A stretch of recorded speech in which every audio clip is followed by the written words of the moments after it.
Po nating pag-aaralan ngayong umagas, amen, the arena of opportunity o larangan ng pagkakataon. Sabi dito, nagkwento si J.H. mula sa Galap ay dapat magkaroon ng outreach, ngunit ito ay mapait na malamig. Sabi dito, nakakuha ang dalawang lalaki ng listahan ng mga bagong convert at mga taong nahihirapan at binisitan sila.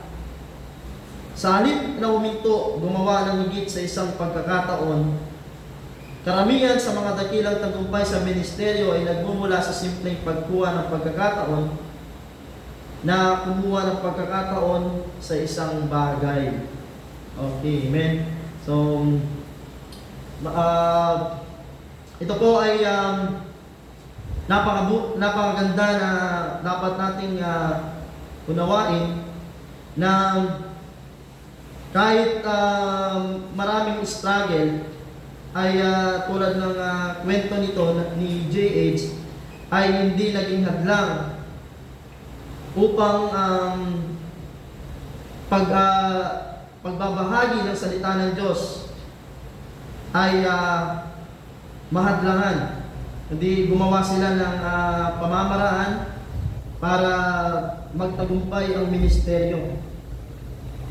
So, pag-aaralan natin ngayon sa oras na ito, amen, ang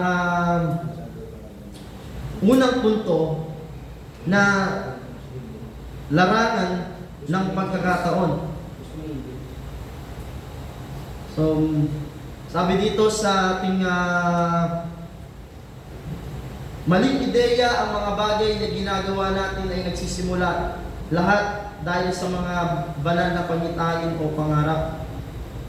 So sa madaling kaunawaan, mga kapatid sa ating Panginoon, na kung bakit hindi natin nakikita ang plano ng Diyos o ang pagkilos ng Diyos sa atin ay dahil ang alam lang natin ay nakatuon sa pangitain o pangarap. So, na maaaring sabihin natin dito, maaaring sasabihin mo, bakit hindi ko nakikita o ang pangitain o pangarap ng Diyos sa akin dahil nakabase tayo sa lahat ng mga bagay na tumutukoy sa atin. So, ibig sabihin, mga kapatid sa ating Panginoon, kung bakit hindi natin nakikita yung talagang plano ng Diyos, kung ano yung nais ng Panginoon, dahil nakabase lamang tayo doon sa alam na natin.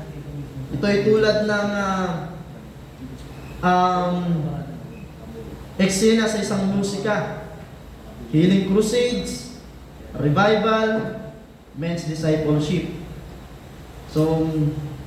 So iniisip natin na sa tuwing tayo ay nakakita ng mga himala sa isang lingkod ng Diyos na kanyang ginagamit, nag-iisip tayo na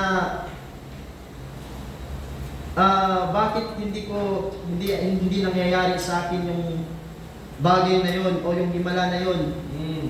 Amen. Dahil po nakatuon lamang yung isipan natin doon sa alam na natin o doon sa nakasanayan na natin. Kaya kung pa tayo pumupunta sa alam natin na pag tayo ay pumupunta sa mga gawain, ay hindi na po tayo kasangkop doon sa gawain na yun. Ibig sabihin, nakadepende lamang tayo doon sa mga nakikita natin, doon sa mga lingkod ng Panginoon na ginagamit. Amen? So kaya ito yung sinasabi na ito ay maling ideya. Kaya hindi natin nakikita kung yung pagkilos ng Diyos sa atin na maaaring gagamitin na tayo ng Diyos, pero yung nakikita natin ay yung mga himala na nangyayari dun sa lingkod ng ating mga Panginoon. So, nakadepende lang tayo dun, amen, at maaaring sasabihin natin, amen, dahil hindi pa nangyayari sa atin dun, maaaring hindi pa tayo tinawag ng ating Panginoon. So, hindi pa tayo tinawag ng Diyos. So, yung maaaring ikaw ay kabataan, amen, na gusto nang gamitin ng Panginoon sa pangangaral ng kanyang salita. So, meron pong kabataan nung doon sa kanilang paaralan. Ito po ay napanood ko sa isang Facebook, pinost ko yun. Amen. Yung kabataan na yun, dahil nakita niya doon sa school nila, ay maraming gumagawa ng kasalanan. Kaya hiniling niya sa kanyang teacher. Sabi niya sa kanyang teacher, "Ma'am, pwede ba akong magbahagi ng salita ng Diyos na kahit sa isang maiksi lamang na pagbabahagi, pagpapaliwanag?" Sabi ng teacher niya, "Sige." Nung nagbahagi siya doon sa kanilang paaralan, nahipo yung mga nakarinig, lalo-lalo yung teacher niya. Kasi yung teacher niya, marami na pala siyang kasalanan na nagawa. So, ibig sabihin, amen, ay na-inspired siya doon sa pangangaral ng isang estudyante. Amen. Nahipo ngayon yung teacher niya, nang sinabi niya, "Sir, huwag po kayong mag-alala, kasi po ang Diyos natin, kung ikaw po ay magpapakumbaba sa Kanya, aaminin mo yung kasalanan mo, patatawa at humingi ka ng pagsisisi, patatawarin ka ng ating Panginoon." Umiyak po yung kanyang teacher, and then nahipo at doon, amen, ginamit siya ng Panginoon. Amen. At yung mga estudyante na nakarinig doon sa kanyang pangaral ay nahipo din. Nagsisi sila ng kasalanan, tinanggap nila ang ating Panginoon. Amen. Ano pong ibig kong sabihin, mga kapatid, sa ating Panginoon? Amen. Nasa simpleng pamamaraan lang, amen, na kung tayo ay hahambang sa nais ng ating Panginoon, amen, kung tayo po ay hahambang, sabihin mo na, "Paano nangyari sa kanya yun? Bakit hindi ko magawa?" So dahil yung isip natin o yung ideya natin ay maaaring natatakot tayo na gawin yun, o nag-aalinlangan tayo, o nahihiya tayo. So ibig sabihin, yung hiya, yung takot, pag-alinlangan, pagdududa, kaya ko bang gawin ito? Ibig sabihin, yun po yung dahilan o umahadlang kung bakit hindi natin nagagawa yung nais ng Panginoon, na sana ay makapangaral na tayo ng salita ng Diyos dahil may umahadlang sa atin. Maaaring sasabihin natin, "Baka mapahiya lamang ako." So hindi po yun yung tamang ideya. Amen. Kaya po yung kabataan na yun ay matapang niyang hinarap, na sinabi niya dahil nakikita niya dun sa mga kaklase niya, nagmumura sila, yung teacher niya nagmumura din. Kaya sinabi niya, "Ma'am, pwede ba akong sir, pwede ba akong mangarap?" Nahipo ngayon yung teacher niya. Amen. Dun sa pamamaraan na yun, dun sa simpleng pamamaraan na yun, ay marami pong naligtas ang ating Panginoon. So yun po yung ideya na ibig pong sabihin ng ating pag-aaral, na kung kayo po ay tinatawag na ng Panginoon, huwag po tayong mag-alinlangan. Amen. Sapagkat sabi nga ng Panginoon, huwag kayong matakot sapagkat tutulungan kayo ng banal na Espiritu. Ibig sabihin, yung banal na Espiritu ang isang mangangaral. Amen. Tayo lamang yung gagamitin ng ating Panginoon. So, this mindset can produce stainless, so kawalang pagkilos. Ibig sabihin, may alam mo na nakikita mo lang doon sa mga ginagawa ng Panginoon. Di ba, marami tayong nakikita sa Facebook. So yung mga nagpo-post, yung mga katulad ni Kim, ganyan kakaliit. Di ba, nakangarap na ng salita ng Diyos, nagpipreach. Doon sa may sariles, matapang yung bata na yun, na sinabi niya.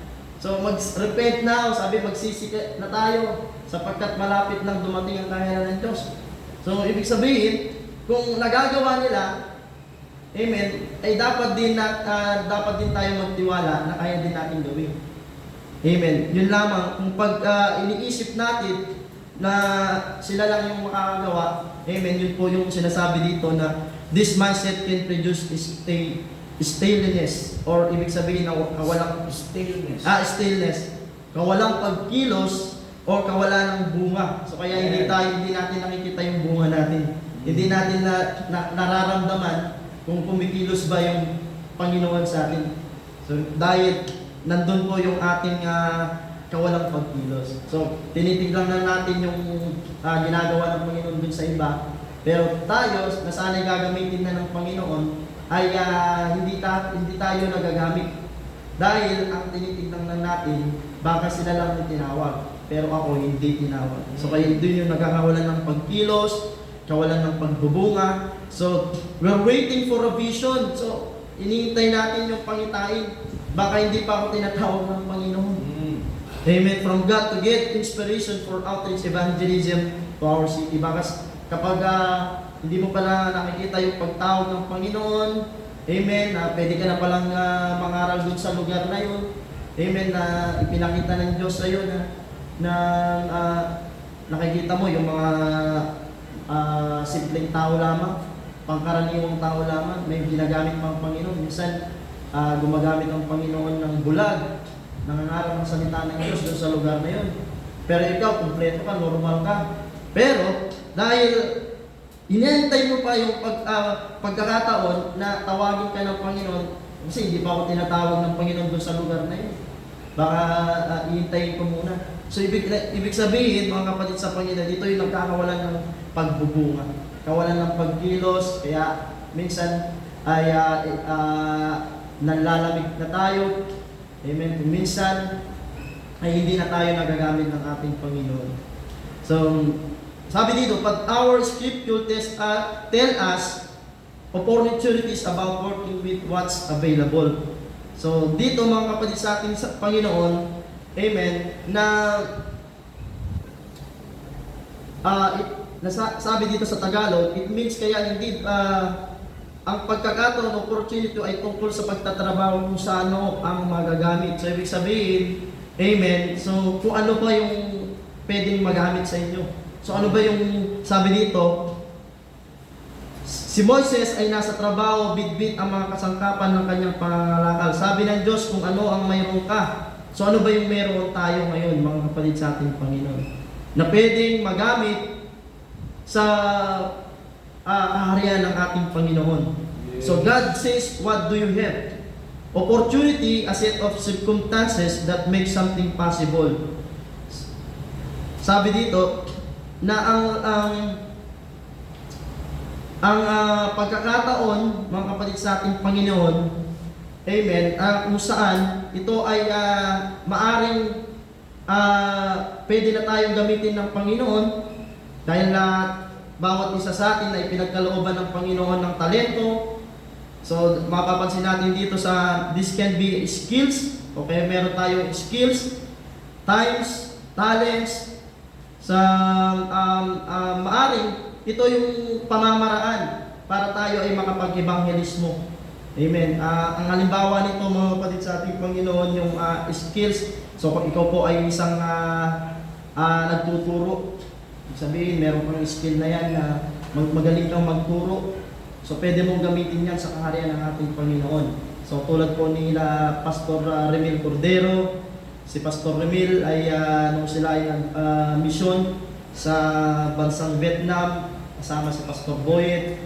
Nung una, si Pastor Remil, takot na takot. Pero dahil sumunod siya, amen, at ginamit niya yung kanyang skill, yung kanyang pagtuturo, nag-open siya ng English club doon sa lugar na yun kasi bawal po yung mangaral ng salita ng Diyos. Pero binigyan siya ng karunungan ng Panginoon. Anong ginawa niya?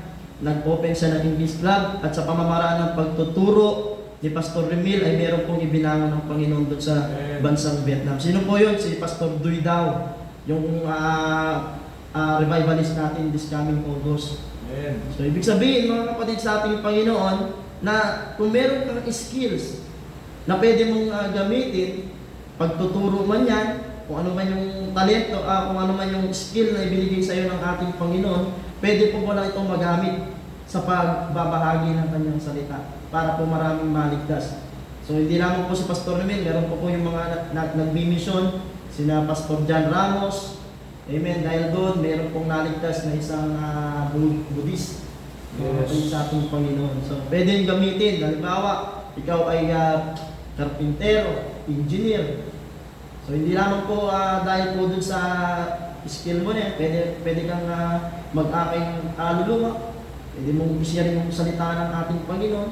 At habang nagpaplano ka, ay pwede mo rin iplano kung ano yung salita ng Diyos, pwede mong ipangaral sa kanila. So bawat isa sa atin na may binigay na skills, may binigay na talento, pwede natin magamit sa kaharian ng ating Panginoon. Kaya sabi dito mga kapatid sa Panginoon, amen, ito po yung mga example, graffiti contest, rap competition, at yung pwede pang magamit na pamamaraan para po may pangaral ang salita ng Diyos. Tulad po nung napapanood natin sa Facebook, kung kilala niyo po si Respi. So ito po ay binago ng ating Panginoon. So ang ginagamit niya yung kanyang talento sa pag-rap. Pero yung rap niya ay yung nilalaman ng kanyang rap ay tungkol sa salita ng Diyos. So kung meron tayong talento na pwedeng magamit sa karya ng Diyos, so hindi tayo yung gagamitin natin sa sanlibutan, kundi kung pwede natin gamitin sa salita ng Diyos. So sa pamamaraan na ito, marami pong may kaya, mga kapatid sa ating Panginoon. Alam mo po yung followers ni Resping ngayon, amen, ay nasa million. So million na po yung nagpa-follow sa kanya, and then meron yung nahipo doon sa kanyang inawit o nirap na tungkol sa salita ng Diyos. Pwede pala natin gamitin ito, yung pamamaraan na ganito. So, bawat isa sa atin, amen, ay mayroong ibinigay na talento ng ating Panginoon. So, huwag natin gamitin sa makasanlibutan, kundi gamitin natin sa kaharian ng ating Panginoon. God is not just asking Moses what's in his hand. He's teaching Moses how to see the world around him.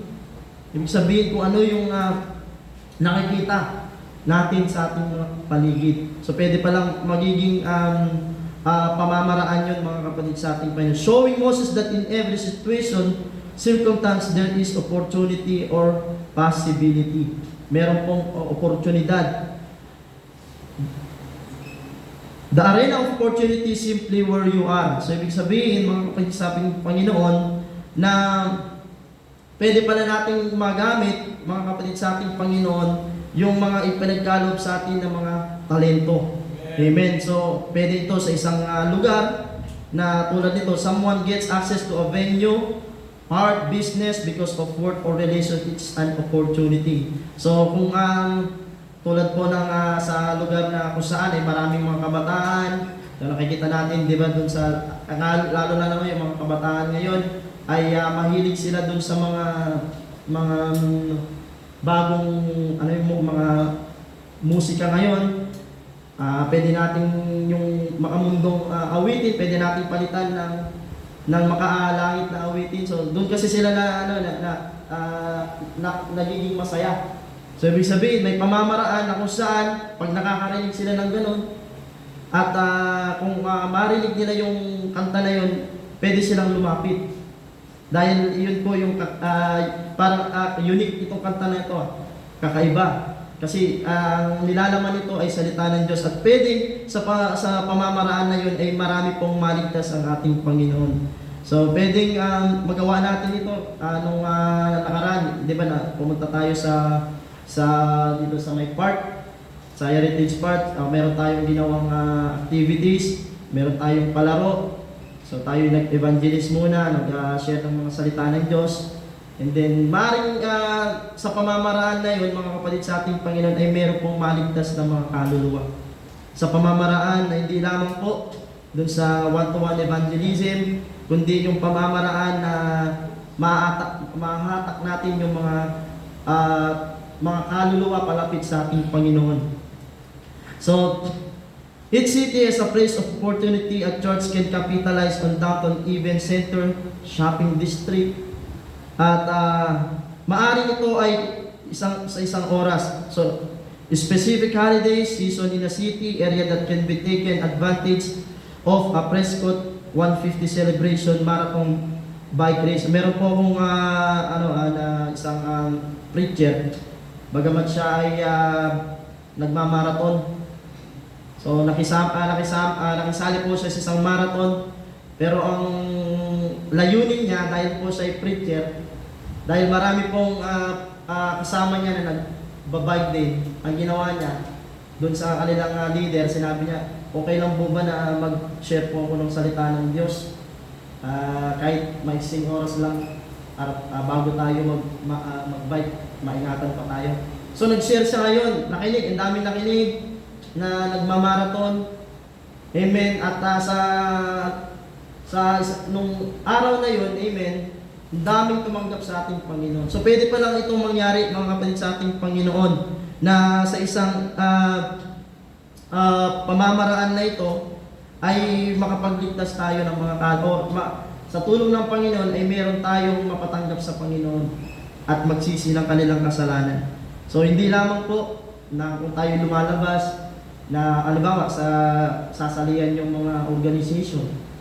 Amen. Kung halimbawa kayo po ay nasa school niyo, di ba, meron kayong organization o meron kayong pwede kayong mag-share ng salita ng Diyos. So pwedeng ibahagi ninyo yung salita ng Diyos sa may isang oras lang. So hindi naman yung matagal para hindi sila maboring. So kung ano lang yun po yung kabutihan ng Panginoon. Siyempre, kailangan meron din yung ipaunawa natin sa kanilang kasalanan. And then, after nun, patanggapin natin sila sa ating Panginoon. At sa ganung pamamaraan, mga kapatid, sa ating Panginoon ay meron na pong maligtas, mga kapatid, sa ating sa tulong ng ating Panginoon. So, sa pangalawang punto po natin pag-aaralan is the truth about opportunity. Sometimes it does not look promising. So, kung minsan hindi ito makatotohanan o kung minsan, mga kapatid, sa Panginoon ay parang imposible. Amen. Pero sabi dito sa Exodus chapter 4 verse 2, si Brother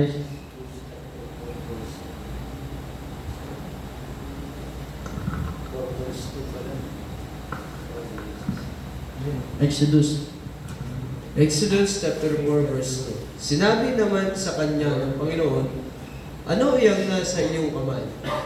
Kanyang sinabi, isang tungkol. Amen. So yung pamalo, ibig ko sabihin ng pamalo na tinutukoy dito yung skills, times, and talents. Yung sinasabi. So ano yung nasa atin na pwede natin magamit sa makapangyarihan na paraanan ng ating Panginoon sa pangangaral ng kanyang salita. So many great things start out looking less than promising, mga kapatid, sa ating Panginoon. Amen. Ang kadalasan, mga kapatid, sa ating Panginoon na parang hindi ito ito ay kagamit-gamit sa karya ng Diyos. Pero tinawag natin, sabi dito sa example, original funny day. So ginamit dito si Daniel Sob and an idea for a puppet show. So siya ay gumawa ng puppet show. Amen. At marami pong nanood sa kanyang puppet show. And then si Daniel Sob, so hindi lamang po na yung nag-puppet show siya, pero ito ay tungkol sa salita ng ating Panginoon o tungkol sa pagbabahagi ng salita ng Diyos. And then first time, marami pong dumalo, 900 plus visitors and 30 yung mga naligtas. So dahil sa pamamaraan na yun na ginawa ni Daniel Sob sa tulong ng ating Panginoon, now churches around fellowship using this idea and many lives touched. So marami pong mga buhay ang naligtas dahil po dun sa show na yun na ginawa ng sa tulong ng ating Panginoon. Amen, ay marami pong naligtas, mga kapatid, sa ating Panginoon. Amen. So sometimes, mga kapatid, sa ating Panginoon, amen, yung alam natin, amen, makasanlibutan yan. Hindi naman yan, ayon sa kalooban ng Diyos. Pero yun pala yung maaaring gagamitin din ng Panginoon na pamamaraan para marami pong manonood. Kasi ngayon, yung mga tao ngayon, so kapag nangangaral tayo ng salita ng Diyos, siyempre, may mga nakikinig, meron ding mga... Pero mas madalas, kapag ginawa natin yung pamamaraan na iba sa kanila, parang yung gustong-gusto nila, amen, na hindi pa na ayon sa kalooban ng ating Panginoon. Kapag tayo ay katulad ng ginawa ni Daniel Sob, amen, ay pwede rin pala na ito ay magiging pamamaraan para maikayat natin sila sa tulong ng ating Panginoon, na sila ay tumanggap, magsisi sa ating Panginoon. So, amen. So, point 1, at the beginning, it was simply the least bad idea. We got at a brainstorming season. So, pwede rin ito. So, maaaring mga kapatid sa ating Panginoon, ito ay bad idea. So, sa tingin natin, ito ay mga parang hindi ka panipaniwala. Pero, mga kapatid sa ating Panginoon, isa po yung kabutihan ng ating Panginoon. Amen. Nangyari din po ito noon sa amin, nung sa lugar namin, ay meron pong isang nangaral doon ng salita ng Diyos para po ma-encourage kami. Ay ang ginawa niya, so nag-ano siya ng palaro. Yung bang timbang preso, yung para sa ano lang, sa isang ano na yun, sa isang compound lang yun. At nakisali siya sa palaro. Pero bago yun, bata pa kami, katulad ko nung si Kim, ay ano muna kami, tinuruan kami na mag-pray,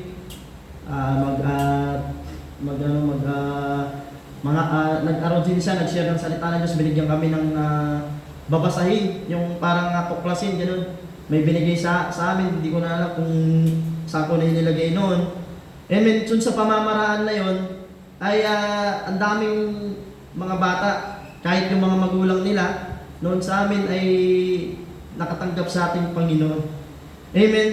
Na kung saan, mga kapatid sa ating Panginoon ay pwede palang magamit yung mga bagay na ito. Amen. At tulad din nung ito ay nung si Pastor Aldwin, kung alam natin yung kwento ni Pastor Aldwin, siya ay nakipag-away noon. So, maaaring ito yung pangit na pwedeng gamitin tayo dun sa mga pangit na nangyayari sa ating buhay. Na sa pamamaraan na yun, amen, nung siya ay nabarangay, lumapit sa kay Pastor, humingi siya ng counsel. Amen. Sa pamamaraan na yun, amen, ay na-encourage si Pastor Aldwin. Amen, na tumugon sa panawagan ng ating Panginoon, mag-log in sa gawain ng Panginoon. Dahil sa pamamaraan yun, naunawaan ni Pastor Aldwin na mali siya, mali yung ginawa niya, pero nakita niya yung himala ng Diyos. Na nung siya ay nagpakumbaba, na sinabi ni Pastor sa kanya, pumalik ka sa barangay, sabihin mo yung totoo. Amen. At nung sinabi niya yung totoo, amen, ay naging magaan. So, hindi siya nakulong. So, anong nangyari? Pinatawad siya. And then, yung mga kasama niya pa na naging kaaway niya. Ngayon, mga kapatid sa ating Panginoon, sinabi ni Pastor ang kwento niya sa akin, ay inaakay niya noon. Nung siya ay nakakilala na sa Panginoon, inaakay niya noon, humingi siya ng kapatawaran dun sa ginawa niya, and then nagbahagi siya ng salita ng Diyos. So maaring pangit yung alam natin, ang pangit ng una na nangyayari sa atin, yung bang bakit kaya ganito yung nangyayari sa akin, bakit ang pangit ng una na nangyayari sa akin, pero hindi natin alam yun para yung pamamaraan ng Diyos, para mapalapit tayo sa ating Panginoon. Katulad po ng mga Orlando Salinas, kung alam niyo po yung kwento nila, amen, yung pong pastor na binaril, amen. Kung alam po natin yung mga kwento na yun, mga kapatid, sabihin, ang pangit na nangyayari sa kanilang buhay. Pero hindi pala natin alam na sila ay ginagamit. Doon sa pamamaraan na yun, ay pwede pa lang silang gamitin ng ating Panginoon. Sila ay ginamit ng ating Panginoon. So, pwedeng mga kapatid sa ating Panginoon na wag po natin tignan yung mga pangit na kung sa umpisa ay alam natin yung parang yung inaakay natin na sinabi ni Brother Kiko sa akin, wag mo nang wag mo nang akayin yan, Brother James. Yan, patotot yan. Sabi ko, kaya nga tayo na nandito, sabi ko, maaaring ang nakikita mo sa kanya ay masama. Pero kapag narinig niya yung salita ng Diyos, sabi ko sa kanya, maaaring mahipo yan at mabago. Kahit masama man yung nangyayari sa kanyang buhay, pero kapag hinipo yan ng Panginoon, magbabago yan. Sabi ko, so, mga kapatid sa ating Panginoon, Amen. So, lahat po na nakikita natin sa paligid natin, katulad din natin sila nung una, tayo din ay nagkasala, kaya huwag natin tignan yung na sila ay inaatulan na natin, kundi i-share natin yung salita ng ating Panginoon. Amen. So, mga kapatid sa ating Panginoon, amen, through in all of life often great opportunities look unpromising at the outset. So, maaring mga kapatid sa ating Panginoon ay nangyayari ito. Pero anong sabi ng Exodus chapter 4 verse 4? Exodus 4 verse 4. Kala ko may rito. Exodus 4 verse 4. At sinabi ng Panginoon kay Moses, iunat mo ang iyong kamay at hawakan mo sa buntot. Kanyang iniunat ang kanyang kamay, kanyang hinawakan at naging isang tungkod sa kanyang kamay. Amen. Praise God. So, nandun lang mga kapatid sa ating Panginoon. Kapag sumunod tayo sa ating Panginoon, tulad ni Moises, amen, hawakan mo ang tungkod, hinawakan niya yung tungkod. Amen. And then kahit nung una, nag-aalinlangan pa si Moises. Panginoon, hindi po ako marunong magsalita. Sabi ng Panginoon ni Moises, utal-utal pa po ako, simula po ako nung ako'y bata pa. At maaring nung una natatakot si Moises na agbangan yung pinapagawa ng Panginoon. Pero nung siya ay sumunod, nakita niya yung dakilang bagay na ginawa ng Panginoon sa kanya. Amen. Maaring mga kapatid sa ating Panginoon na ginagamit ka na ng, meron ng gustong gawin ng Panginoon sa iyo. So kaya, di ba, na hinahamon tayo sa pulpito, pero kailangan pagka tumayo tayo dyan, malinis yung ating puso. Ibig sabihin, kapag nakita ng Diyos na pwede ka nang gamitin, na pwede na nakita ng Diyos na ikaw ay tapat, nakita ng Diyos na ikaw ay nagsasabik na sa Kanya, nakita ng Diyos na handa ka na, pwede ka nang gamitin. Kaya pag sinabi niya yun, so privilege yun mga kapatid sa ating Panginoon. Kaya magpatuloy lang tayo, huwag tayo mag-backslide kahit anong mangyari. So katulad ni Moises, mga kapatid sa ating Panginoon, so nakita sa dakilang bagay, nakita ni Moises yung ginawa ng Panginoon. So si Moises ay ginamit niya sa kanyang makapangyarihang kaparaanan. Si Moises po ay sa pamamagitan ng kanyang tungkod, hinati niya yung dagat. Amen. Nakita po natin yung dakilang bagay na ginawa ng Panginoon. Kaya pag sumunod tayo sa Panginoon, makikita natin yung dakilang bagay na hindi lang si Moises ay tayo din ay mararanasan din natin yung dakilang bagay. Kaya sumunod lang tayo, amen, kung ano po yung ipinapagawa ng ating Panginoon. So great skills in ministry, making the most out of bad situation. So campaign in Las Vegas church flood shows a movie at apartment complex.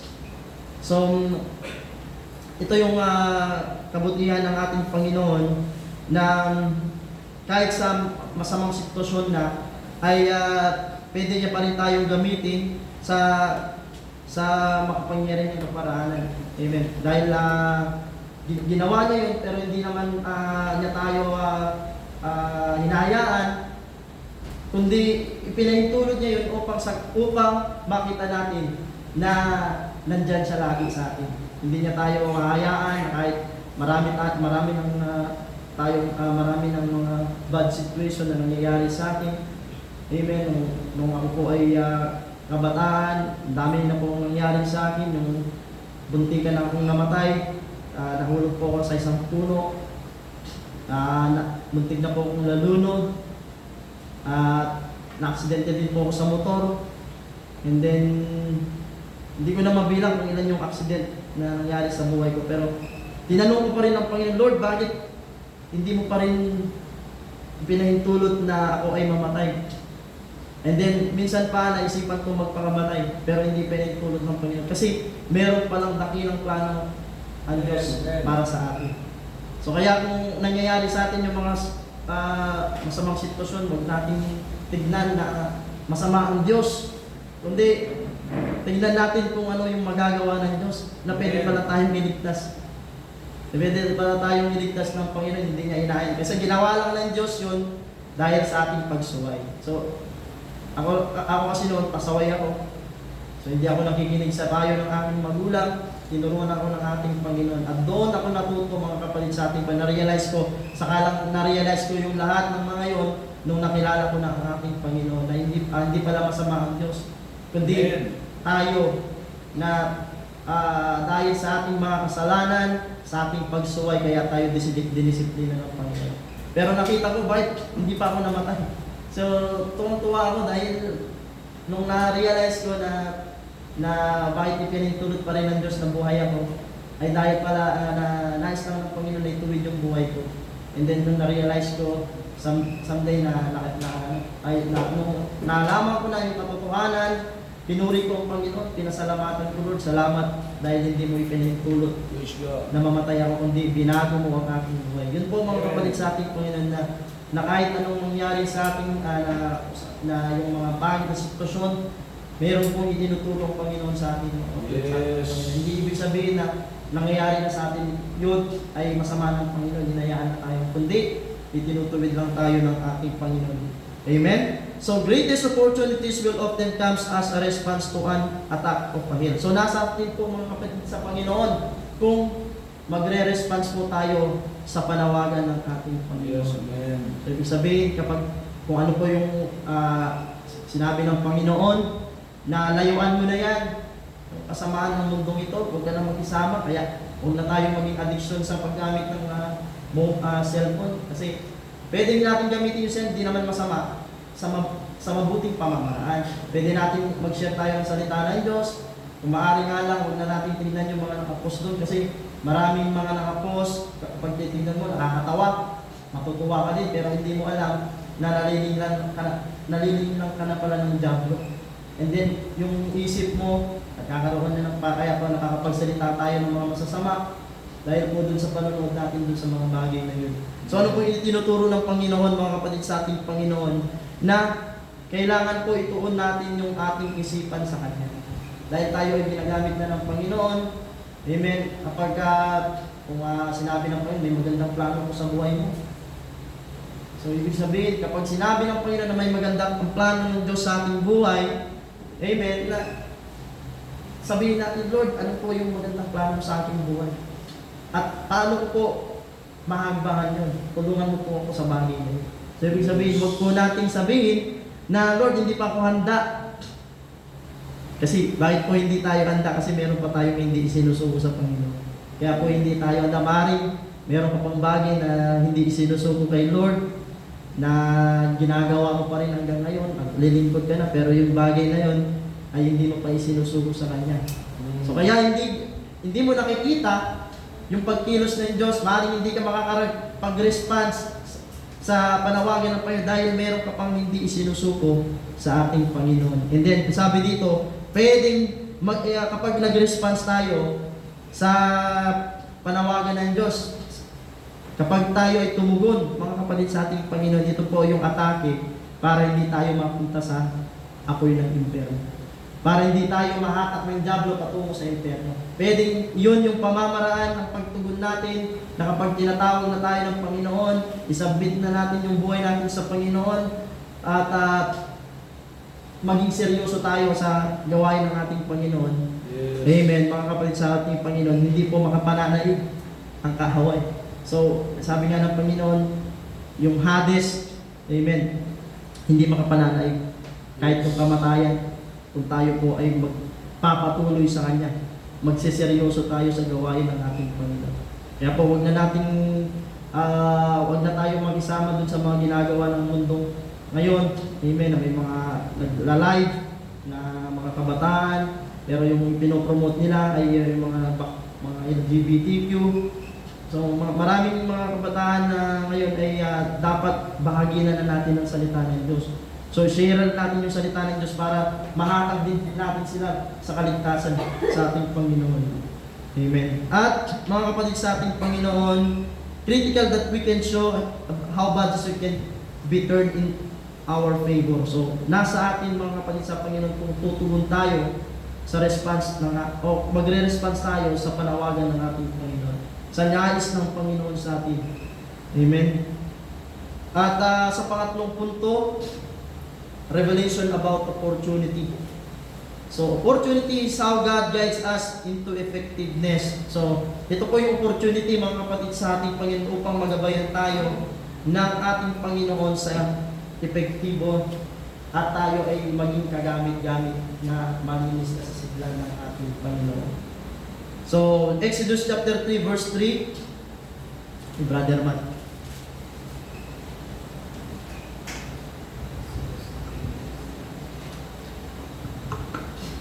Exodus 3 verse 3, sinabi ni Moises, ako'y pupunta sa kabila at titignan ko itong dakilang panoorin ito kung bakit ang punong kahoy ay hindi nasusunog. Praise God. Amen. So, yun po yung si Moises ay lumapit doon sa puno na yun, nakita niya na bakit hindi nasusunog yun. Hindi niya alam na yung puno pala na yun ay nandun na yung nandun na ang Diyos na siya ay tinatawag ng ating Panginoon. So, ibig sabihin po mga kapatid sa ating Panginoon na nandun po yung pag-response natin. Amen. Kung meron pong panawagan sa ating ng Panginoon ng opportunity o yung opportunity na tinatawag na tayo ng Panginoon, huwag na po tayo mag-alinlangan na sumunod sa ating Panginoon. Kasi pag nag-alinlangan tayo, mga kapatid sa ating Panginoon, yung opportunity na sana may maganda na opportunity yung ibibigay ng Panginoon pero hindi po natin makikita. Ang nakikita po natin yung mga pangit. Bakit ganito nangyayari sa akin? Bakit nanlalamig ako? Bakit hindi ko maranasan yung ginagawa ng Panginoon sa iba? Napupuspos sila ng banal na Espiritu. Sila ay nakakapagbahagi ng salita ng Diyos. Sila ay nagagamit sa mga pangyarihan Panginoon na maraming silang nakakagawa sila ng himala sa tulong ng ating Panginoon. Dahil po, mga kapatid sa ating Panginoon, amen, na hindi po tayo lumalapit. Hindi po tayo nagpapagamit sa ating Panginoon. Amen. Kaya po, mahalaga po na pag nandito po tayo sa church, amen, ay huwag na natin hayaan na hindi tayo kausapin ng Panginoon. Amen. Sabihin mo, Lord, kausapin mo ang Panginoon. Yes. Lord, ano po ba yung kulang sa akin, Panginoon? Hiyayag mo, Panginoon. Lord, mangyari po, Panginoon, kung ano po yung nangyayari sa kanila, gawin mo din po sa akin. Gamitin mo din ang Panginoon. Yun po yung kagandahan dito, mga kapatid sa ating Panginoon, na si Moises, mga kapatid sa ating Panginoon, nung una ay nag-alinlangan siya, pero dahil sa kanyang pagsunod, mga kapatid sa ating Panginoon, doon sa pagtugon niya, doon sa panawagan ng Panginoon na gamitin siya sa bansang Israel, mga kapatid sa ating Panginoon, ay ipinakita ng Diyos sa kanya yung dakilang bagay. Amen. Amen. Yung naging dakila si Moises dahil sa kanyang pagtugon sa Panginoon. So ibig sabihin mga kapatid, hindi lang si Moises, maaaring tayo din mga kapatid sa ating Panginoon. Yes. Kung tayo lang ay magseseryoso, kung tayo lang ang magsasubmit isasubmit natin yung ating sarili sa Panginoon. Sabi nga ng James 4:7, pasakot kayo sa Diyos, labanan ninyong pasalasanin ninyong kaaway at siya'y tatakas. Ibig sabihin, kapag naitalaga na natin ang ating sarili sa ating Panginoon, amen, makikita po natin yung dakilang bagay. Katulad ng ginawa ng Diyos kay Moises. Amen. So si Moises, kahit na kahit na nagrereklamo siya, pero dahil sa pagsunod niya, mga kapatid sa ating Panginoon, amen, nakita po yung dakilang bagay. Amen. At naging dakila si Moises nung panahon na yun, amen, mga kapatid sa ating Panginoon. Ganun din sa atin, amen, dahil po yun yung kabutihan ng ating Panginoon. Amen. So responding to opportunities, the key that has unlocked more doors than praying for a sign ever will. So ibig sabihin, magsasara, mga kapatid sa ating Panginoon, ng bakit hindi nagtatanong tayo, mga kapatid sa ating Panginoon, minsan yung mga prayer natin hindi dumarating. So minsan pag nagpipray ka, Lord, ba't hindi pa dumarating yung prayer? Kasi hindi yun yung nais ng Diyos. Maaaring nais mo na mangyari yung nais mo. Okay din, nagpipray ka, Lord, bigyan mo po ako ng makakasama ko sa buhay, o bigyan mo po ako ng bahay, na lupa. Maaaring hindi yun yung kalooban ng Diyos sa'yo, pero may kalooban ng Diyos na gusto mong ipag-pray. Na sabi ng Panginoon, Lord, kung hindi man po, yun po yung kalooban mo sa akin, Panginoon. Sa'yo ko na po ipinagkatiwala, mangyari po yung kalooban, hindi po yung kalooban. Kasi yun po yung mga kapatid sa ating Panginoon, na nais ng Panginoon na maipakita sa akin, amen, yung kaya niyang gawin sa buhay natin, hindi yung gusto natin gawin sa buhay natin. Yes. Maaaring marami pa tayong mga hindi sinusuko sa Panginoon. Kaya sabi ng Panginoon, isuko mo muna yan at ibibigay ko naman sa iyo to. Sabi ng Panginoon, gusto ko gawin mo muna yung pinapagawa ko bago ko ibigay sa iyo yung hinihingi mo na ito ay kung ito ay naayon sa kalooban ng ating Panginoon. Kung magagawa mo yung sinabi ng Panginoon, mangyayari din yung mga bagay na gusto mong hingin sa Panginoon. Basta ito ay naayon sa kalooban ng ating Panginoon. Gusto na, Panginoon, may inaakay ka ng kaluluwa. Ngayon, ang tagal mo nang inaakay yun, pero hindi pa nagbabago, nagpapatuloy pa rin sa paggawa ng kasalanan. And then, gusto mo na mabago yun ng ating Panginoon. Ay gusto ng Panginoon, makita din sa iyo yung pagmamahal sa Kanya. Pagtitiis, pagtatyaga. So hindi yung magko-complain ka, Lord, bakit gano'n? Hindi pa nababago yun, tagal ko nang inaakay. So ibig sabihin, kailangan mo ng hambangan. Makita mo na ni Lord yung puso mo na may pag-ibig, pagmamalasakit, pagtatyaga. Sa gayon, nang makita ng Panginoon, amen, mangyayari yung bagay na yun na pag may inakay ka, makita nung inakay mo na ikaw ay nagtitiis, nagtatyaga, minamahal mo pa rin siya kahit gano'n siya. Magbabalik loob siya sa Panginoon. Amen? At mga kapatid sa ating Panginoon, you'll never know what the real possibility is until you reach out and grab it. Maaaring mga kapatid sa ating Panginoon na hindi pa nangyayari o yung mga pinagpipray natin hindi pa dumarating. Pero kapag tayo ay nagpapatuloy na gusto nating hangarin yung mga bagay na yun, amen, kapag ipinaglalaban natin by faith o hindi tayo tumitigil, amen, sa pananalangin, hindi tayo tumitigil na dumating sa Panginoon, amen, ay maaaring mangyari yun na maganap sa ating buhay. So, meron dito yung example, it might be a failure, might be the next 900 visitor outreach won't know until you try. So, ibig sabihin, mga kapatid sa Panginoon, so, kung halimbawa, sa isang sa atin, bilang nag-share ng salita ng Diyos sa lugar na yun, so, tingin natin, yung lugar na yun ay walang makikinig. Tingin natin na yung lugar na yun ay baka wala din tatanggap dahil nandun yung mga lugar na yung nandun yung mga atheists, nandun yung mga Muslim, Jehovah ni Cristo, INC. Pero sabi dito, dahil meron tayong plano na tulungan tayo na meron na pagpunta natin doon ay may mailigtas ang Panginoon. So, magagawa lang natin yung pag sinubukan natin. So, ibig sabihin, dahil meron tayong pagpupursige o pagtatyaga na pumunta doon sa lugar na yun, hindi natin alam na dahil sa ating pagpupursige, pagtatyaga, ay maaring doon sa mga sinira natin na kahit akala natin na hindi sila nakikinig, hindi sila, dahil sila ay mga hindi naniniwala sa Panginoon, pero magliligtas ang Panginoon doon. Amen, amen. So, meron po yung Satanist na napanood ko doon sa YouTube. So, bagamat nung una, sabi ng preacher sa kanya, repent your sin, tanggapin mo si Kristo. Pero sabi niya, I will never repair my sins, sabi kasi wala akong kasalanan. Pero yung preacher na yun, kasi may pangarap niya na may maligtas siya na Satanist, hindi niya tinigilan yung Satanist na yun, yung kulto na yun, hanggang sa doon yung kulto niya sumuko. At sinabi niya, na yun, na-realize ko na dahil sa yung ginagawa, pagmamalasakit sa akin, ay gusto mo pala akong maligtas, kaya tinanggap niya ang ating Panginoon. And then, nag-repent yung Satanista na yun, and then na-convert siya as Christian. Kaya yun po yung mga kapatid sa pinag-ibig kong sabihin, mga kapatid sa ating Panginoon. So, hindi natin alam na mayroon parang pamamaraan ng Diyos, na bagamat tayo ay mahirap sa atin, pero sabi nga ng Panginoon, kapag sinubukan natin, nakita ng Diyos yung pagpupursige natin, yung pagmamalasakit natin, pagmamahal natin sa mga kaluluwa, ay pwede rin mangyari na may maligtas. Pero kung nakikita natin, hindi na yan, huwag na yan kasi hindi nakikinig, tigas na po. So, maaaring kung wala tayong plano, pangarap, amen, hindi mangyayari yun. Mga kapatid sa ating Panginoon. So, opportunity unlock things.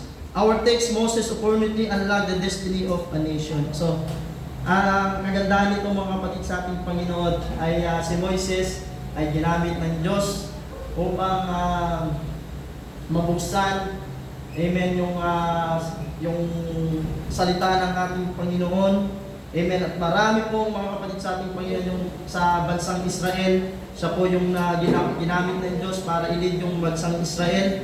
Amen. At dahil sa kanyang pagsunod, amen, mga kapatid sa ating Panginoon, bagamat hindi naging madali yung pagiging propeta ni Moses, yung pamamahala ni Moses doon, mga kapatid sa ating Panginoon, ay binigyan pa rin ng Panginoon siya ng lakas. So, ibig sabihin, mga kapatid sa ating Panginoon, mangyayari lang to, mga kapatid sa ating Panginoon, kung marunong tayong mamahala. Ibig kong sabihin. So, kung sa isang church, amen, nakikita po natin kung ano yung mga kailangan dito sa church. Halimbawa na lang, marunong tayong mamahala sa pananalapi, marunong tayong mamahala sa mga kapatiran, marunong tayong mamahala sa ating pamilya. Amen. Mga kapatid sa ating Panginoon, ay ibubuksan din ng Diyos yung opportunity na pwedeng mas dakila pa yung ibibigay niya po sa atin. Kasi ganito yung ginawa ng Diyos kay Moises. Amen. So, dahil mahirap po mga kapatid sa ating Panginoon kapag hindi natin alam kung ano po yung nais ng Panginoon. Katulad ng ginawa ng Panginoon kay Moses, napakarami po ng bansang Israel, pero dahil mga kapatid sa ating Panginoon, nung hiningi ni Moises, sumunod si Moises, amen, ay nakita ni Moises yung dakilang bagay. At maaaring mga kapatid sa ating Panginoon, hindi natin kaya ito. Pero gaya ng hiningi ni Solomon, dahil hindi niya kaya hindi pamahalaan ng mga yung bansang Israel, so humingi siya ng karunungan sa ating Panginoon. So Panginoon, dapat nating alalahanin kung tayo man ay binigyan ng Panginoon ng pamamahala, so hindi natin yung karunungan galing sa Panginoon. Yung pamamahala na marunong tayo, nakita ng Diyos na marunong tayo mamahala, unang-una sa pamilya natin, kaya natin pamahala ng ating pamilya. And then kapag dito sa church, sa ministry natin, kaya natin mamahala sa mga inaakay natin mga kaluluwa at kaya natin mamahala. Amen. Ipagkakaloob ng Diyos yung opportunity at bibigyan pa tayo ng mas higit pa doon kung tayo po ay marunong mamahala. Mga kapatid sa ating Panginoon. So what doors might you step through if you respond in a moment of opportunity? Ibig kong sabihin mga kapatid, kung mag-respond po tayo.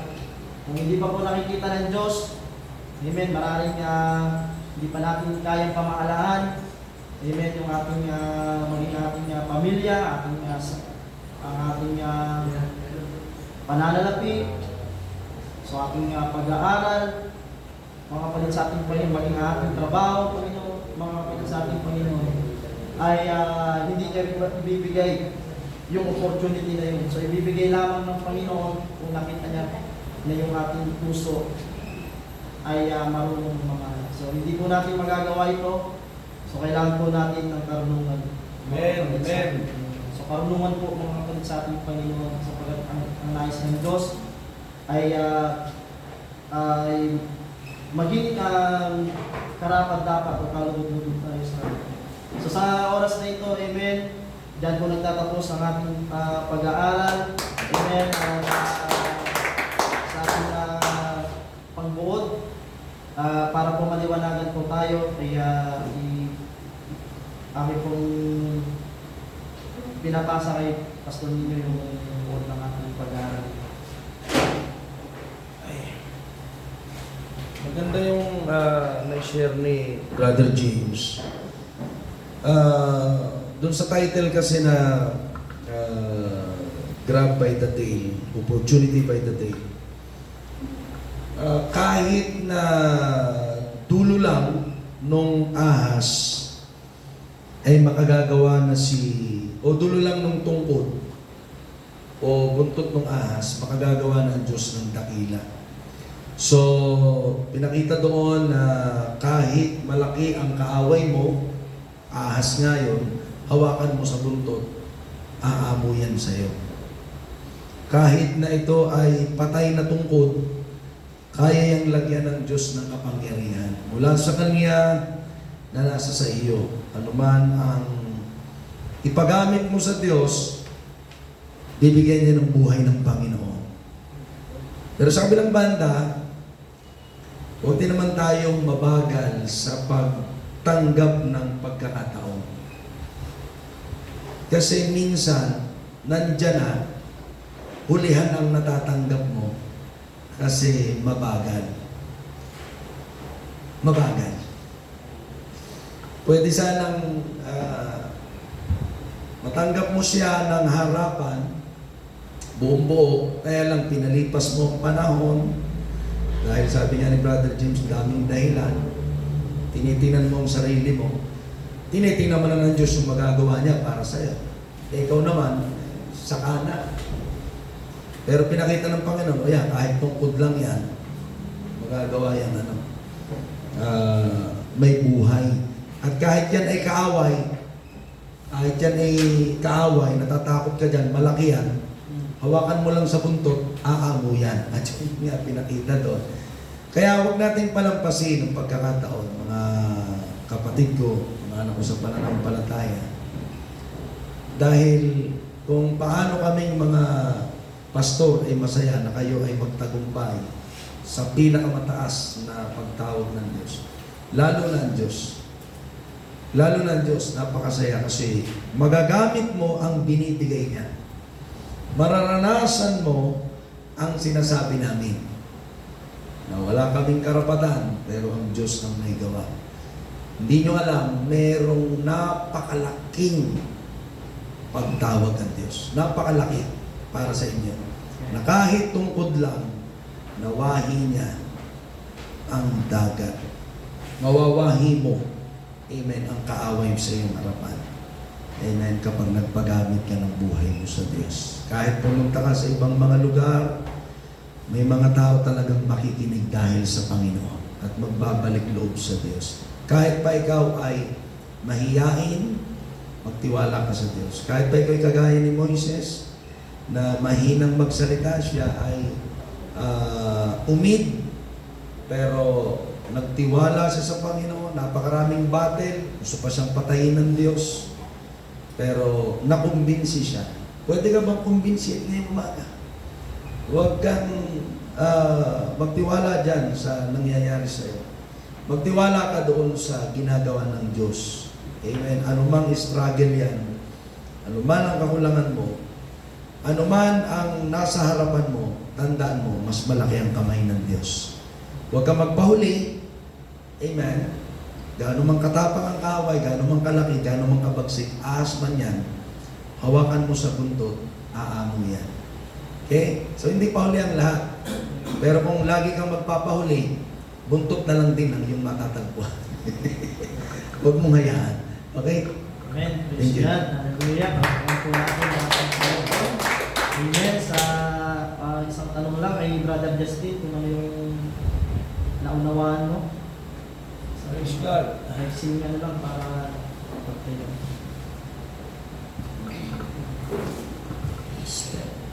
Naunawaan ko po sa tulong ng Panginoon na magpagamit po tayo sa Kanya. Tsaka huwag po tayong matatakot na umarap sa bawat problema at pagsubok, at sapagkat kasama natin yung Panginoon kapag araw-araw tayong mananalangin sa Kanya. Tsaka kapag maghahayo tayo, huwag natin isipin na hindi sila makikinig sapagkat Diyos na yung gagawa, hindi po tayo sapagkat wala po tayong magagawa. Kailangan wag po natin pangunahan yung ating Panginoon na kahit akala mo walang makikinig o kaya di sila magbabago. Ngunit kapag na hipo sila ng Panginoon, kaya silang baguhin ng Panginoon. Amen. Sapagkat doon din po tayo nang galing, makasalanan po tayo noon. Kaya kung ano po yung ginawa sa atin, kaya din po nang gawin ng Panginoon sa kanila. Amen. Praise God. Pagkakat po natin. Thank you, Lord. Amen. Tayo po'y magsitayo lahat. Tayo po'y manalangin ngayong umaga. Amen. Hallelujah. Palakpakan po natin ang Panginoon. Lord Jesus, you are worthy to be praised.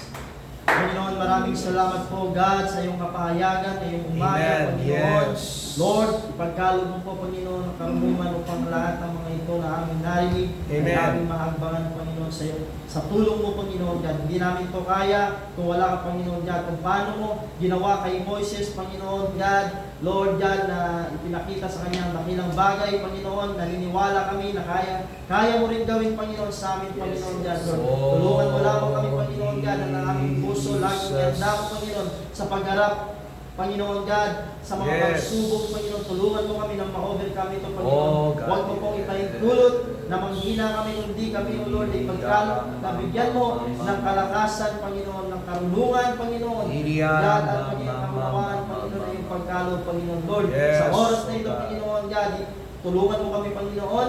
Pagpalaan mo din, Panginoon, ang bawat isa, maging sa oras na ito, Panginoon, yung banal na gawain, sa panibagong paghahanda, Panginoon, God, Lord. Yes. Ingatan mo din, Panginoon, ang mga darating pa, Panginoon. Unahin. Tulungan mo sila, Panginoon, na makarating, Panginoon, ng ligtas, Panginoon, na may Unahin. kapayapaan sa kanilang puso, Panginoon. At sila, Panginoon, ay excited, Panginoon, na umarap sa iyo, Panginoon. Ikaw ay purihin, luwalhatiin, Panginoon, at laging tanggapin ang iyong salita, Panginoon. Salamat Yes. po, Diyos. Pinakita na namin, O God, yung oras na ito, ang pagtatagumpay at muli namin ibinibigay sa iyo ang pinakamataas na papuri at parangal sa pangalan ni Jesus na lahat ng anak ng Diyos ay magsabi ng Amen. tayo panalangin mga kapatid sa ating Panginoon. Amen. Kung meron po kayong prayer request,